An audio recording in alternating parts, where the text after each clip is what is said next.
बढ़िया बात कहे हैं गोपाल भैया, जब तक भाजपा की सरकार रहेगी तब तक आपका कल्याण होने वाला नहीं है।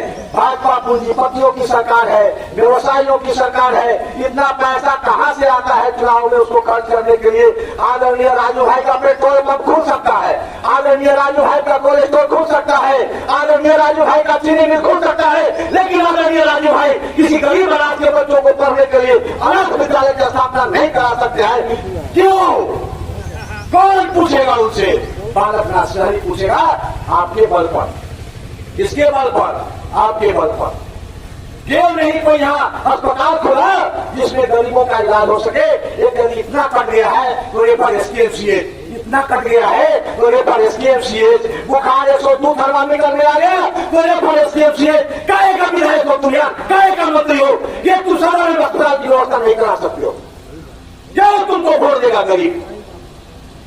अपने अंदर जुनून लाइए। न गर्मी ऊन में होता है, न गर्मी जून में होता है। गर्मी तो इंसान के जुनून में होता है। इंसानियत यदि तुम्हारा जिंदा हो गया तो दुनिया की कोई ताकत तुमको पीछे नहीं करेगा। ये मेरा ये वादा है साथियों। जी बताया जाए, आज जो है कि बाबा साहेब भीमराव अंबेडकर का जो पखवाड़ा मनाया जा रहा है, इस पर विराट सेमिनार का जो आयोजन किया गया है, भारी संख्या में लोग जुटे हैं, बताएं। जी, आज जो है सो अंबेडकर साहब का पखवाड़ा दिवस राम जानकी मंदिर पर मनाया जा रहा है। इसमें लगभग अति पिछड़ा के सभी जाति के जो मूल रूप से लीडर हैं, नेता हैं, उन लोगों ने भाग लिया है और अपनी अपनी बातों को रखा है और बतलाया है कि हम लोगों को जब तक एकजुट नहीं होते हैं सत्ता में हिस्सेदारी और भागीदारी नहीं मिलेगी। इसके लिए सबों ने एक स्वर से इसी बात पर जोर दिया तथा आज जो मंच है फैसला लिया है कि हम लोग जो है सो गांव की ओर चले, अय्यापुर से 1 नंबर पंचायत से स्टार्ट करें।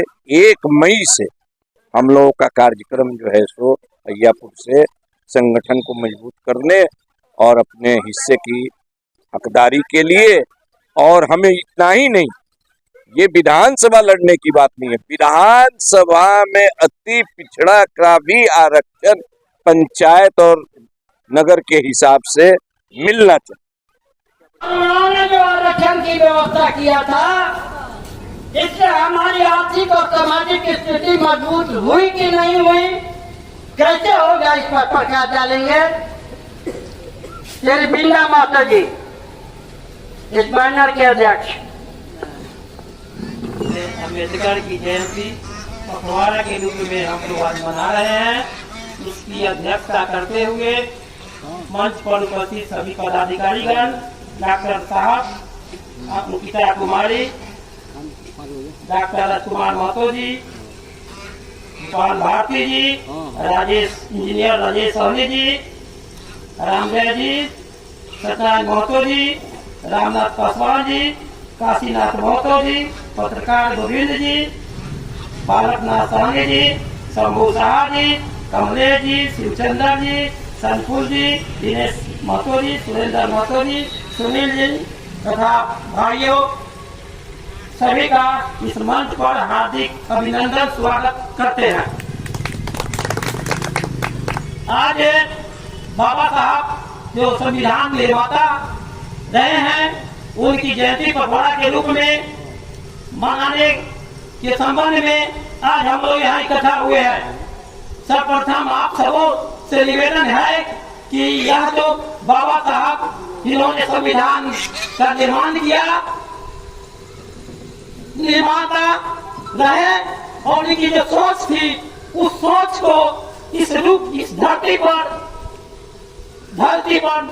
ये तो आपको आप बताना चाहते हैं कि उसको मूल रूप में हम तभी सार्थक होगा बाबा साहब का जयंती या उनकी समझदारी तभी सार्थक होगी जब इसको, इनकी विचारधारा को यहाँ हम पटल पर रखेंगे। कि आपके पास कोई हथियार नहीं है, एक हथियार है, आप 500 आदमी इकट्ठा हो जाइए, हमें पकड़ लीजिए, बोलो पकड़ लीजिए, सामानों में पकड़ लीजिए, किसी का हिम्मत नहीं है पदाधिकारी का आप पर गोली बंदूक उठाए, आप पर सच्चाई गहराई से पता करना पड़ेगा, उसको जांच करके किसी के विषय में आरोप लगा हुआ वो जांच करना पड़ेगा। तो हथियार आपके पास है, उस हथियार का उपयोग इसलिए नहीं करते हैं, आप कहीं न कहीं बंधे हुए हैं, कोई मालिक है, कोई रायत है, किसी का पैसा लिए हुए है, किसी का कर्ज लिए हुए है, कोई शादी ब्याह में मदद किया है, कोई श्राद्ध में मदद किया है, तो उसका आप भूल जाते हैं कि जब नहीं उसके साथ रहेंगे तो हम जिएंगे नहीं, जब जिएंगे नहीं तब जन्म क्यों लिए, खाली वोट देने के लिए जन्म लिए। आज धरती पर आपको शपथ लेने की आवश्यकता है कि सभी अति पिछड़ा अनुसूचित समुदाय के लोग इस मंच पर शपथ ले कि ठीक है हमारे पास रुपया पैसा नहीं है, मेरे पास जनता तो है, हम सभी लोग से सहयोग लेकर किसी ये उम्मीदवार को हम अपने सर्वसम्मति से खड़ा कराएंगे और उसको चंदा लेकर के विधानसभा में भेजने निकालेंगे ताकि वो भाग निर्माता हो। हम शपथ करिए, राजेश सन्नी यहाँ बैठे हुए हैं, मुकेश सन्नी नेता है हमारे हम लोग के, उन्होंने बहुत प्रश्न उठाया कि नौनिया और मुना जाति को अनुसूचित जनजाति में शामिल किया जाए। यह इतिहास बहुत वर्षों से चल रहा है, क्यों नहीं हो रहा है? इसलिए नहीं हो रहा है कि वोट का सबको लालच है, कोई मंत्री विधायक बोलना नहीं चाहता है पटल पर, विधानसभा में प्रश्न नहीं करना चाहता है कि प्रश्न करेंगे तो हमारा टिकट कट जाए, इस लालच हमने टिकट यह करना चाहता है। हम कहते हैं कि अपने समुदाय को जब चंदा दे करके वोट देके भेजेंगे वो तो मेरा प्रश्न उठाएगा, वो तो हमारी बात उठाएगा, नहीं उठाए उसके घर पर जाकर पार्टी को बात बोलते हैं।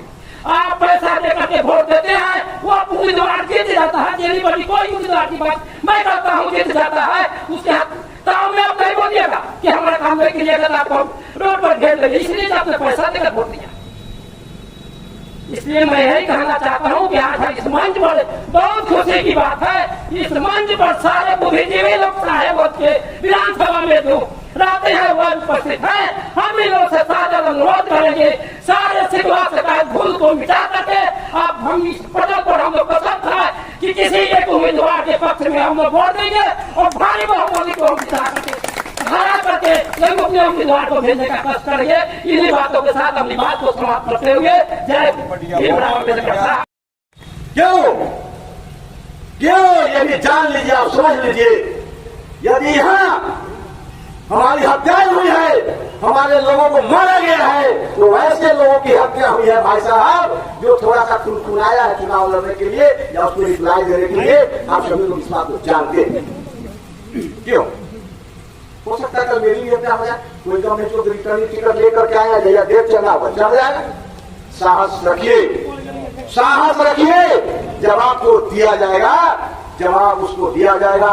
आदरणीय बाबा साहब ये जयंती के अवसर पर हम बोल रहे हैं तो बाबा साहब ने एक वोट का अधिकार आपको शासक बनने के लिए दिया है, बेचकर गुलामी करने के लिए नहीं। इस पर 2 लाइन मैं कहता हूं आपको, दे गए हैं बाबा साहब, दे गए हैं बाबा साहब अधिकार तुम्हें संविधानों में, दे गए हैं बाबा साहब अधिकार तुम्हें संविधानों में है। जीत तुम्हारे हाथों में और जीत का माला हार तुम्हारे हाथों में।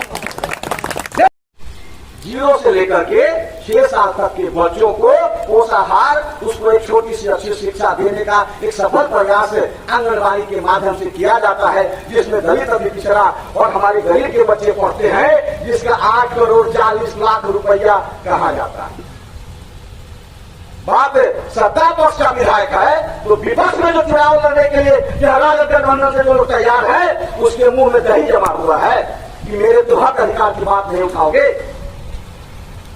कहे हैं गोपाल भैया भी कहे, आदरणीय सभी लोगों ने कहा है कि पिछले 35 वर्षों से इस विधानसभा पर 2 जातियों का कब्जा है, एक राजपूत दूसरा यादव। अति पिछड़ा का कोई बेटा विधायक के लायक नहीं है क्या? क्या कोई अति पिछड़ा का बेटा ग्रीन वाला कपड़ा नहीं पहनता है क्या? क्या कोई अति पिछड़ा का बेटा 4 चक्का पर नहीं चलता है क्या? क्या कोई अति पिछड़ा का बेटा BA में पास नहीं है क्या? है, वो साहस नहीं कर पा रहा। जानते हैं क्यों? जब हमारे लोगों ने वोट देना शुरू किया, वोट के महत्व को समझा और जब सामंतवादियों को लड़ने लगा ये दलित अति पिछड़ा भी विधानसभा और विधान परिषद, लोकसभा और राज्यसभा में चला जाएगा, उन्होंने क्या किया? राजनीति का व्यापारीकरण कर दिया। और हमारे लोगों के अंदर एक भय पैदा कर दिया कि बिना पैसा के तू चुनाव न लड़ सकला। धन्यवाद देता हूं इस मंच को, मैं धन्यवाद दूंगा इस मंच को जिन्होंने कम से कम घोषणा तो किया, कोई तो लड़े। मैं बालक नाथ सहनी आप सभी के बीच वादा करता हूं कि अति पिछड़ा का कोई भी बेटा इस मंच से लड़ता है, मैं बालक नाथ सहनी 2 लाख रुपया उसको डोनेशन करूंगा और एक मेरी गाड़ी उसके साथ चलेगी। मुझे भी शौक है कि अति पिछड़ा का बेटा विधानसभा में जाए। निर्दोष जेल में, दोषी बाहर, ये भारतीय संविधान की धज्जियां उड़ाने वाले इन ब्राह्मणों को जवाब देना होगा, इन सामंतवादियों को कलेजा पर चढ़ के जवाब देना होगा। हम टूटेंगे, हम बिखरेंगे तो हम प्रशासन वो करेगा ही। इसलिए मैं आपसे आग्रह करूंगा, विनती करूंगा, निवेदन करूंगा, जरूरत पड़ेगा तो मैं अपना नाम आप नाक आपके चरण में रगड़ूंगा। निवेदन इस माध्यम से भी करूंगा कि तुम आ जाओ भाई, एक आजाद तो करा लो साहब, लो आजाद तो करा लो। यही मेरा तत्व है। एक तरफ से नजर उठाते और अंतिम तक चले जाते तो सारे विधायक आपके नजर होते थे। आज नजर उठा करके देख लीजिए, आपकी बात रखने वाला एक दुर्भाग्य संजोग से अन्य सामने बन जाते हैं पुरानी से विधायक। एक दुर्भाग्य संजोग से अनिल संजय पिछड़ा का बेटा विधायक बन जाता है। पुरानी से एक साधारण टिकट के आरोप में सदस्यता चली जाती है। राजवल्लभ यादव नाबालिग बच्ची का रेप करने वाले को राजद टिकट दे देता है, कंटिन्यू कर देता है। अनंत सिंह के पत्नी को कंटिन्यू कर देता है। सुरेंद्र यादव को कंटिन्यू कर देता है क्योंकि वो समाजवादी ताकतों के साथ है। लेकिन एक अति पिछड़ा करने का तो कंटिन्यू नहीं करता है। क्या उसकी पत्नी, क्या उसकी बेटी चुनाव लड़ता तो क्या यह समाज विरोध करता? कभी नहीं करता। मेरे भाई भैया ने कहा है, आदरणीय मुकेश जी का बात, जब यहाँ की टिकट बात हो रही थी मैं मुकेश जी के साथ था। मैंने मुकेश जी से कहा कि तेरे देह में राजपूते का खून है, मैंने सही कहा था, तू चले गए। राजा जी तकलीफ लगती उनको, जब वो गाड़ी में बैठ रहे थे तो मैंने मुकेश जी को कहा था कि तोरे देह में राजपूते के खून बका। कोई दुनिया मला कहार तुम्हार हजाम तुरा के बेटा पूरा नजर ना ही बसा है। दूर तक टिकट दे रखी आजाद हो जाओ। जो सवाल है क्यों टिकट देगा? एक व्यापारी व्यापार करेगा, मेरा बेटा हो, मेरा भाई हो, मेरा बाप हो, यदि वो मेरा नहीं है तो मैं उसका विरोध करूंगा। ये भी साहस हमको रखना होगा, मेरा कल्याण होगा। कौन मुकेश सहनी? कौन मुकेश सहनी? यदि मुकेश सहनी अपनी मिश्रा का बेटा होता तो किसी दुनिया के बेटा को टिकट दे देता ना, बुलाया तो पटना। ये लोकसभा की जो पारी आई है, ये लोकसभा का जब चुनाव हुआ है उसके लोग हमको फोन करते थे कि बालक जी आ जाइए, बालक जी आ जाइए। तो मैं पटना 10 आदमी, 20 आदमी, 25 आदमी को लेकर वहां जमघट लगाया। 3 टिकट जब उसको मिला तो मैंने कहा मुकेश जी को, हार नहीं है तो वो दे दो, मोतिहारी मलाहे का बेटा, नुनिये का बेटा हार जाएगा, एक नेता तो पैदा समाज में हो जाएगा। नहीं दिया भाई, तो मैं उसे उम्मीद नहीं करता हूं। इस साहेबगंज की सम्मानित धरती, साहेबगंज की सम्मानित जनता जब चाहे तब यह आजाद हो जाएगा। टिकट भैया ना मिलने वाला हवा वो करो मृत्यु न रहे। यदि आपको लगता है कि राजद गठबंधन किसी अति पिछड़ा को टिकट दे देगा, भाजपा गठबंधन किसी अति पिछड़ा को टिकट दे देगा, इस उम्मीद में नहीं रखे। ये पूंजीपतियों का खेल चल रहा है, उसको पता है कि गरीब का वोट हम खरीद लेंगे। इस चुनाव में बालक नाथ सहनी इस साइकिल की धरती पर रहेगा। यदि किसी माई के लाल में दम होगा तो गरीब का वो वोट खरीद के दिखाएगा। वोट खरीदने वाला कोई मेरा बेटा, मेरा भाई भी होगा, उसको जुटियाएंगे, उसको मारेंगे, तब जाकर के हमारा कल्याण होगा। थोड़ा खराब लगेगा आपको, कोई साथी हो सकता है कि भाई जो वोट खरीदने वाले लोग हो सकते इसमें जो बैठे हो, जो खरीद के जिताए होंगे उसको आप बदलो। आपके बच्चे आपका इंतजार कर रहे हैं। शिक्षा का व्यवसायीकरण कर दिया गया। शिक्षा का जान लेना, शिक्षा नीति बनी है, जानने और समझने की चीज है। इसके लिए बड़ा सेमिनार लगना चाहिए। शिक्षा नीति जो नए सेमेस्टर में, प्रत्येक सेमेस्टर में आपके बच्चों को कॉलेज में एडमिशन लेना है। 3500 से 4000 रुपया लगेगा, आप नहीं करा पाइएगा। साले साले कॉलेज में एडमिशन होता है। दुर्भाग्य है इस देश का कि मेरा बेटा यदि फर्स्ट डिवीजन से पास करेगा तो सरकार तय करेगी कि आपका बेटा कहाँ पढ़ेगा। ये सब हमको चैलेंज करने के लिए है। पहले ऐसी नीति नहीं थी। पहले आपका बेटा यदि 80% लाता था और आप चाहते थे कि मेरा बेटा मुजफ्फरपुर के सबसे टॉप कॉलेज एलएस कॉलेज में पढ़ेगा तो एलएस कॉलेज में पढ़ता था। अब आपका बेटा 95% मार्क लाया है और आप चाहते हैं कि आपका बेटा एलएस कॉलेज में पढ़े तो आपके औकात से बाहर की चीज है। आपको ऑनलाइन आवेदन देना होगा, 10 कॉलेज का नाम देना होगा। ये सरकार तय करेगा। एक पिछड़ा का बेटा किस कॉलेज में पढ़ेगा जहां से वो डूबेगा, उसमें उसी का बेटा पढ़ेगा जो सामंतवादी सोच का है, जिसके पास पैसा। तो दुआ तो दिया हम तुम्हारा, चल सको तो चल एक कदम समाज के साथ, चल सको तो चल एक कदम समाज के साथ। यदि तुम नहीं चल सकते, यदि तुम नहीं चल सकते किसी कारणवश, सो जा घर में समाज की खातिर, सो जा घर में समाज की खातिर। जो चलता है उसको चलने दे। जय भीम, जय भारत, जय संविधान, जय साहेबगंज की जनता। और इस मंच को मैं पूरा धन्यवाद देता हूं। ये आपने ऐसा आगाज किया है कि दुनिया की कोई ताकत साहेबगंज को आजाद होने से नहीं रोक सकता है। जय भीम, जय भारत, जय संविधान। इस कार्यक्रम के अध्यक्षता कर रहे हैं मेरे अभिभावक बिंदा महतो जी, साथ ही साथ मंचासीन जितने मेरे अभिभावकगण हैं, जितने भी लोग मंच के दूसरी तरफ बैठे हुए हैं, समय को ज्यादा जाया नहीं करते हुए, आप लोगों का हार्दिक अभिनंदन करते हुए, सादर प्रणाम करते हुए मैं सीधा मुद्दे की बात करता हूं। वक्ताओं ने जो भी बात रखी 100% सही थे, सोचने वाली थे, समझने वाली बात थी। मैं आरक्षण के ऊपर बस एक ही बात कहना चाहता हूं कि आरक्षण अगर एक गाड़ी है, मान लीजिए आरक्षण एक गाड़ी है और गाड़ी हमें दिया जाता है चलाने के लिए, तो सर्वप्रथम हमें चलाना आना चाहिए। जब तक हमको गाड़ी चलाना नहीं आएगा तो गाड़ी हमारे दरवाजे पे चार चक्कर लग जाएगी, उससे क्या लाभ हम उठाएंगे? ड्राइवर रखेंगे हो सकता है, लेकिन लाभ हम तो नहीं उठा पाए। इसका मतलब ये हुआ कि आरक्षण का लाभ हम तभी उठा पाएंगे ना तब हम शिक्षित होंगे। तो जब हमारा बाल बच्चा ही शिक्षित नहीं है तो हम आरक्षण लेके क्या करेंगे? आज बाबा साहब अम्बेडकर जी को मानने वाले, विचारधारा को मानने वाले हम जितने भी लोग, उसमें मैं भी आता हूं, अपने गिरवान में हम झांक के देखे कि हमारे परिवार में क्या 100% शिक्षित है? हो सकता है कि मेरे पिताजी पढ़े तो मैं पढ़ाऊं, क्या मेरे चाचा का बेटा पढ़ा है? क्या मेरा फूफा का बेटा पढ़ा है? क्या मेरा मौसा का बेटा पढ़ा है? माफ कीजिएगा, बोलता सत्य हो, थोड़े समय के लिए बुरा आपको लग सकता है, लेकिन कहने का मतलब है कि बाबा साहब को अगर हम मानते हैं तो सर्वप्रथम खुद नहीं, खुद के साथ साथ अपने आसपास के जितने भी दलित, महादलित, पिछड़ा, अति पिछड़ा, जितने भी शहर के लोग आते हैं, सर्वप्रथम उनको शिक्षित करने की मुहिम चलाई जाए।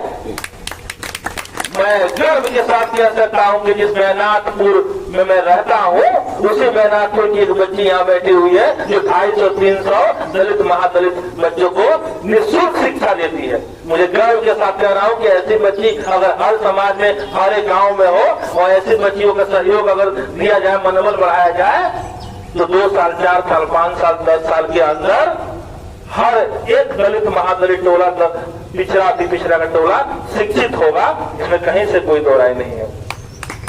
अब मैं आरक्षण पे जो हमारे गार्जियन बिंदा महतो जी ने बड़ा अच्छा बात बोला कि मेरे नेता जिस पार्टी से मैं आता हूँ, राजनीतिक मंच नहीं है, लेकिन फिर भी दूसरा मैं कहना चाहूंगा कि हमारी लड़ाई आरक्षण की है और अंत तक रहेगी। जो पार्टियां अभी सरकार में हो, चाहे केंद्र में हो, चाहे बिहार में हो, जिस दिन हमें आरक्षण दे देगी उस दिन हम अपने पार्टी को समाप्त कर लेंगे। ये हमारे पार्टी सुप्रीमो, हमारे पार्टी का ये विचार है कि आप आरक्षण लो, हम अपने पार्टी समाप्त कर लेंगे। आरक्षण नहीं दोगे तो जैसे लड़ते आए आखिरी दम तक लड़ेंगे और आरक्षण अपना छीन के लेंगे। जिस दिन हमें पावर मिल जाएगा, आरक्षण अपना छीन के लेंगे। वो पावर कैसे मिलेगा? दुखद बात है, मैं कहता हूं, साहेबगंज प्रखंड, जिला मुजफ्फरपुर, वैशाली सांसद संसदीय क्षेत्र, अपने गिरवान में झांकिए और देखिए कि जो 80-85% की हम लोग बात करते हैं, हमारे आबादी से कितने नेता हैं? एक भी नेता बता दीजिए।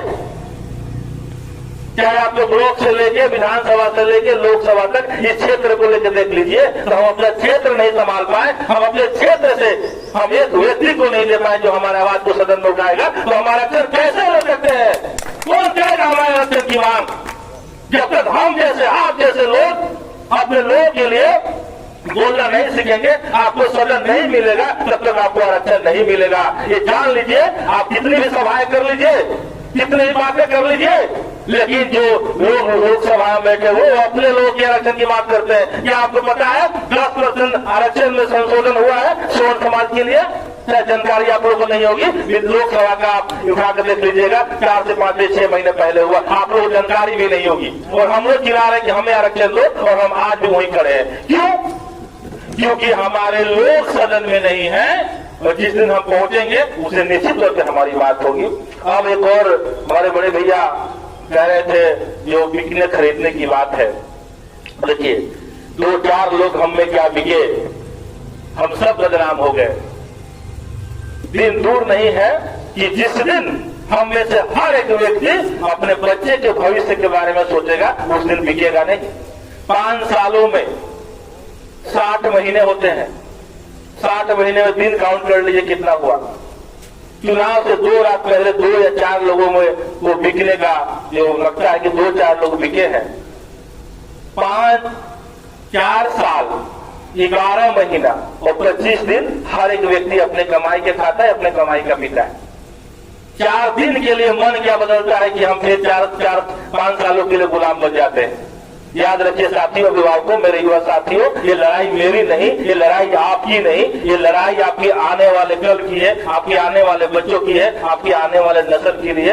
इसलिए एक बार ईमानदारी से किसी भी पद पे हमारे इस समीकरण से कोई भी व्यक्ति आता है तो नोट मत देखिए, बस वोट देखिए कि वोट देना है और सदन में भेजना है। बहुत खूबसूरती है हमारे भारत देश की, बाबा साहब के संविधान की। ये टाटा बिरला अंबानी का वोट का जितना कीमत है उतना हमारे दलित महादलित अति पिछड़ा और पिछड़े भाई का भी ताकत उतना ही है, उस वोट का उतना ही कीमत है। तो क्या हम हर बार एक वोट देके उनको सदन भेजे जो अपना फायदा समझे, या एक वोट हम अपने लोगों को दो जो हम सबका फायदा करे? ये हम सबों को सोचना है, ये हम सबों को इस पर विचार करना है। बाकी मैं इस मन से ऐलान करता हूँ कि मेरे इस समीकरण से जो बिंदा महतो जी मेरे अभिभावक बनाए हैं, जितने भी अभिभावक हम लोग बनाए हैं, राजेश कुमार सहनी ना कोई पार्टी देखेगा, ना जाति देखेगा, ना धर्म देखेगा। इस समीकरण से जो आएगा उनका मैं उसके साथ रहूंगा, तन मन धन से साथ दूंगा। इसी के साथ मैं अपनी वाणी को समाप्त करता हूँ। धन्यवाद। हमारे अध्यक्ष जी और संचालक कर अजमुला साहब, आज हम लोग बाबा साहब भीमराव अंबेडकर विराट सम्मेलन में हम लोग शामिल हुए हैं। शामिल इसलिए हुए हैं कि ये अति पिछड़ा वर्ग, तुम अगर एक नहीं होगा तो हम लोग का कहीं से गुजारा नहीं होगा। हम लोग कहरिया बनकर पार्टी पालकी को ढोते ढोते अभी तक ले आ रहे हैं, लेकिन हमारा समाज एक रात में दारू और मुर्गा पर बिक जाता है और हमारा समाज हार जाता है, उसका समाज जीत जाता है। ये अति पिछड़ा वर्ग अब एक नहीं होगा, तब कब एक होगा? जब हमारा समाज अब जग चुका है।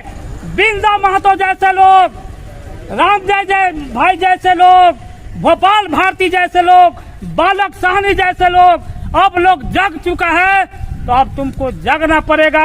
और किसी तरह से भी किसी भी पार्टी अगर किसी प्रकार को अति पिछड़ा को अगर टिकट देता है तो हम एक मुश्त अति पिछड़ा के वर्ग के लोग उसको वोट देना ही पड़ेगा। यह हमारा यही है। आज के इस सेमिनार के अध्यक्षता कर रहे रामजय जी, ठीक है, और मन संचालन कर रहे हैं हमारे डॉक्टर अजमुला अंसारी जी। और जिस संस्था के सहारे हम आज इतने महती लोगों को जमा किए हैं, सभी लोग उनके बुलावे पर आए हैं। आपको बिंदा महतो जी जो हमेशा शिक्षा के क्षेत्र से लेकर सामाजिक क्षेत्र तक लगे रहे, और हम समझते हैं कि सभी हमारे गणमान्य लोग, जैसा कि हम समझते। दोस्तों, आज हम बहुत आह्लादित हैं। इसलिए आह्लादित हैं कि जिस सेमिनार का जो मुद्दा है डॉक्टर अंबेडकर और सामाजिक आर्थिक क्रांति में आरक्षण की भूमिका। निश्चित तौर पर हम हमारे पूर्व इंजीनियर साहब, डॉक्टर साहब, एक से एक प्रबुद्ध बुद्धिजीवी, मास्टर साहब, सब हम लोगों में साहब लोग की बात हम लोगों ने सुना है। लेकिन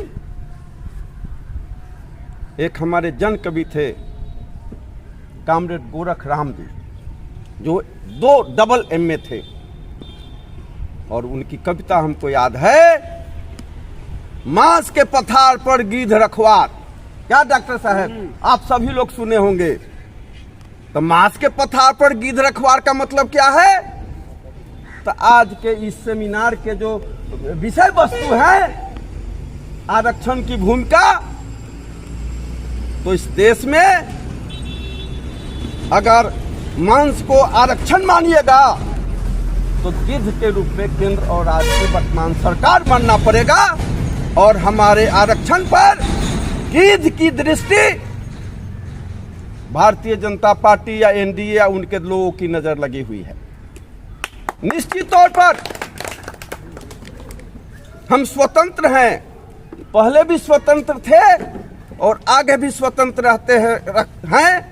मैं दावे के साथ कहता हूं, अगर आप बाबा साहेब के संविधान की सुरक्षा करना चाहते हैं तो भाजपा मुक्त भारत बनाना पड़ेगा।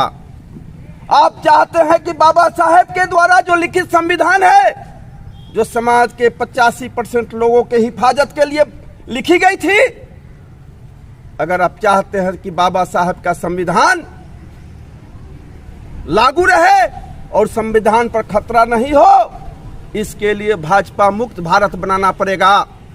आप चाहते हैं कि आपके बच्चे का भविष्य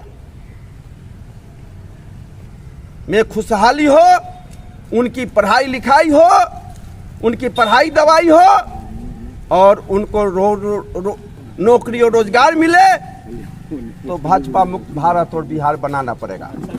मैं ऐसा इसलिए कहता हूं कि जो आपके आज के विषय वस्तु में जो आपका जो लिखा हुआ है आरक्षण की भूमिका, तो दोस्तों इधर चुनाव का समय है।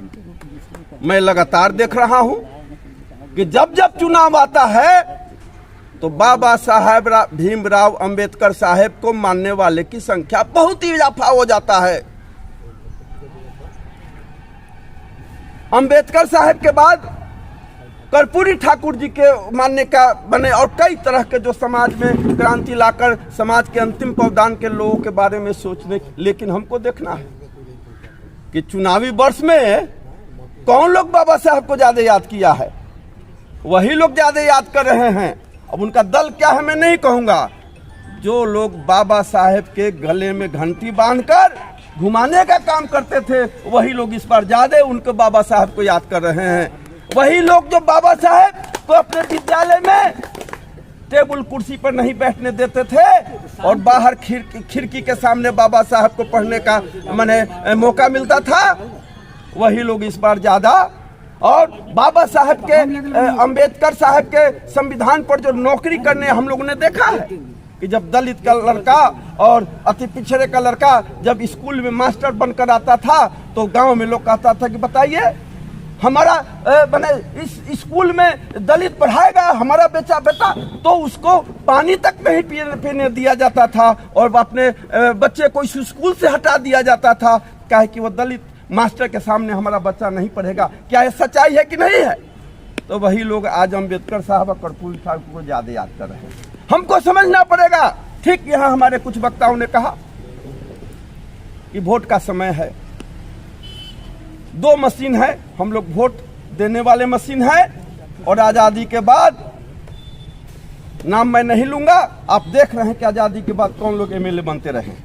तो सभी लोग एमएलए बने, नवल बाबू एमएलए बने, शिवशरण बाबू एमएलए बने, रामविचार बाबू एमएलए बने, फिर उसके बाद कौन लोग बन रहे हैं। यानी ठीक रहा कि तीनों जातियों के बीच में पूरा सत्ता की चाबी उनके पास है। हम लोग फिर लोकसभा में चाहिए, लोकसभा में इधर तक 3 था, उधर 2 ही है। कभी वो जीते, कभी वो जीते, कभी वो जीते, कभी वो जीते, और हम लोग सिर्फ वोट देने का काम किए। और कभी कभी मौका भी मिला। इंजीनियर साहब यहाँ बैठे हुए हैं, पिछले बार तो मौका मिला हमारे मुकेश सहनी जी को। ये तो पिछड़ों के मैंने नेता थे और इनको मौका मिला बनाने का, तो किन लोग को बना दिए। यह भी हम लोग को समझने की जरूरत है। हमारा भी नेता हो, उस नेता को कहे कि बड़ा मौका मिला है आपको, कम से कम अति पिछड़ा समाज को मौका मिलता है तो उस अति पिछड़ा समाज को माला पहनवाने का काम कीजिए, अति पिछड़ा समाज को लोकसभा में पहुंचवाने का काम कीजिए। अति पिछड़ा समाज को इस बार भी अगर हम कहते हैं कि अगर श्री मुकेश सहनी जी आते हैं तो हम स्वागत करेंगे, लेकिन जब कहिएगा अति पिछड़ा समाज को तिजोरी खोलने के लिए, तो बेचारा कहाँ से तिजोरी खोलेगा। इसलिए अगर आप सही में अगर पिछड़ों के मसीहा हैं, तो किसी आम आदमी को, चाहे बिंदा महतो जी क्यों न हो, रामजय जी क्यों नहीं हो, इंजीनियर राजेश जी क्यों नहीं हो, किसी में से किसी एक को लाइए। साहेबगंज की 90%, उसमें भूपाल भारती को छोड़ दीजिए। मैं अभी लिख कर देता हूं कि भूपाल भारती को एमएलए एमपी बनने की जरूरत नहीं है। अम्बेडकर जी का जन्म उस जमाने में हुआ जहां तेली तलवार से छुआ जाता था, तो अनुसूचित जाति की क्या स्थिति रही होगी आप कल्पना करें। तो उस मुद्दा पर नहीं जाना है। मुद्दा है कि आरक्षण के वजह से अंबेडकर जी ने जो आरक्षण की व्यवस्था संविधान में किया है, उस व्यवस्था से आर्थिक क्रांति हुई या नहीं हुई। आज हम मानते हैं कि जो व्यवस्था संविधान में फंडामेंटल राइट के रूप में, जिसको मौलिक अधिकार कहते हैं, विषय बड़ा गूढ़ इन्होंने चुन लिया। मौलिक अधिकार भी नहीं प्राप्त हो सका है 75 सालों में। मौलिक अधिकार में आता है शिक्षा की व्यवस्था, स्वास्थ्य की व्यवस्था, रोजगार की व्यवस्था, जीने और खाने और रहने की व्यवस्था।